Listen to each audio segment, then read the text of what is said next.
Now we discuss differentiation of parametric functions.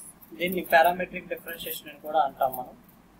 So parametric differentiation అంటే ఏంటంటే ముందు మనం parametric functions గురించి డిస్కస్ చేయాలి. ఇక్కడ x అనే ఒక ఫంక్షన్ ఉంది, x equal to a of t minus sin t, and y equal to ఒక ఫంక్షన్ ఉంది, y equal to a of 1 minus cos t. ఈ టూ ఫంక్షన్స్ ఉన్నాయి కదా, ఈ టూ ఫంక్షన్స్ ని ఒకే వేరియబుల్ కనుక కలిగి ఉన్నట్లయితే, సేమ్ వేరియబుల్ x అనే ఫంక్షన్ లో t వేరియబుల్ ఉంది, y అనే ఫంక్షన్ లోను t వేరియబుల్ ఉంది. సో ఈ టూ ఫంక్షన్స్ ఓన్లీ ఒక వేరియబుల్ కనుక కలిగి ఉన్నట్లయితే ఆ టూ ఫంక్షన్స్ ని పారామెట్రిక్ ఫంక్షన్స్ అంటారు.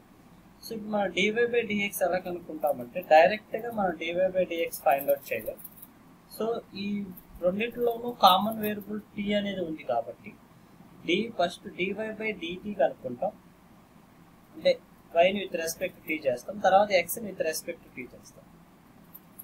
సో మన ఆల్జీబ్రా మ్యాథమెటికల్ పరంగా dt క్యాన్సిల్ అయినా సరే మనకి ఏమొస్తుంది, dy by dx వస్తుంది. సో ఈ వేలో మనం ఫైండ్ అవుట్ చేస్తాం.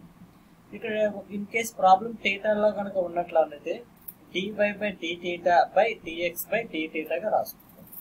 సో చూడండి, ఫస్ట్ ఇది డైరెక్ట్ గా మనం ఫైండ్ అవుట్ చేసేయచ్చు, ఇబ్బంది ఏం లేదు. అయితే కొంచెం సింపుల్ గా నాలెడ్జ్ కనుక ఉన్నట్లయితే అది ఇంకా very easy. d by dt of here y అంటే ఎంత అవుతుంది, ఇక్కడ a of 1 minus cos t. ఇక్కడ కూడా ఈ డిఫరెన్షియేషన్ లో రూల్స్ కూడా u plus v, uv, u by v and chain rule, ఈ ఫోర్ కాన్సెప్ట్స్, ఈ ఫోర్ ప్రొసీజర్స్ ఉంటాయి. dx by dt, d by dt of here a x is a of t minus sin. మనం observe చేసినట్లయితే ఇప్పుడు దాకా formulas అన్ని with respect x చేసాం. మన డెరివేటివ్ ఆఫ్ సైన్ ఎక్స్ అంటే cos x, derivative of tan x అంటే second square x, derivative of x square అంటే 2x, ఇలా ఎక్స్ల మీద చేసాం. ఒకసారిగా టీలో అడిగేటప్పటికి మీకు కొంచెం కన్ఫ్యూజన్ అయి ఉండొచ్చు. అప్పుడు ఫార్ములా అప్లై చేయాలనుకున్నప్పుడు ఏం చేస్తారంటే టీ రీప్లేస్ ఎక్స్ పెట్టుకుని ఒకసారి చూడండి. ఇక్కడ చూడండి, ఏ అనేవి కాన్స్టెంట్ కాబట్టి న్యూమరేటర్ అండ్ డినామినేటర్ క్యాన్సిల్ అవుతాయి, ఓకే, నో ప్రాబ్లం.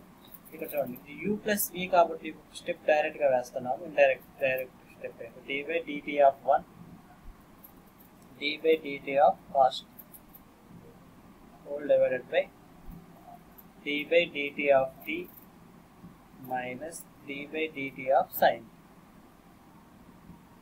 ఇదే ప్రాబ్లం థీటాలో కూడా అడగచ్చు, చాలా ఇంపార్టెంట్ కాన్సెప్ట్, అది చాలా ఇంపార్టెంట్ వే. సో ఇక్కడ డెరివేటివ్ ఆఫ్ 1 అంటే ఏమొస్తుంది, వాల్యూ 0 అవుతుంది. డెరివేటివ్ ఆఫ్ 1 అంటే వాల్యూ ఏమొస్తుంది, 0. కాస్ t అంటే ఆన్సర్ ఏమొస్తుంది, minus sin. Or derivative of t replace x అనుకోండి, డెరివేటివ్ ఆఫ్ x అంటే ఎంత, 1. డెరివేటివ్ ఆఫ్ sin x అంటే ఎంత అవుతుంది, cos x. దీన్ని ఇక్కడ సింప్లిఫికేషన్ చేసి రాసుకుంటే sin t by 1 plus cos t. అయితే కొన్ని సందర్భాల్లో దీన్ని ప్రూవ్ దట్ అని కూడా అడుగుతున్నారు, అంటే by using trigonometric differentiation is completed. Differentiation అయితే కంప్లీట్ అయిపోయింది. ఇక్కడ sin t అనేది ఏంటంటే 2 sin t by 2 cos t by 2 గా రాసుకోవచ్చు, సబ్మల్టిపుల్ angle formula. 1 minus cos t అంటే 2 sin square t by 2 గా రాయొచ్చు, ఇది సబ్మల్టిపుల్ యాంగిల్స్. ఇక్కడ మీరు అబ్జర్వ్ చేసినట్లయితే న్యూమరేటర్ అండ్ డినామినేటర్ లో 2 క్యాన్సిల్ అవుతాయి and sin t by 2 cancel అవుతాయి. రిమైనింగ్ మనకి cos t by 2 by sin t by 2 మిగులుతుంది.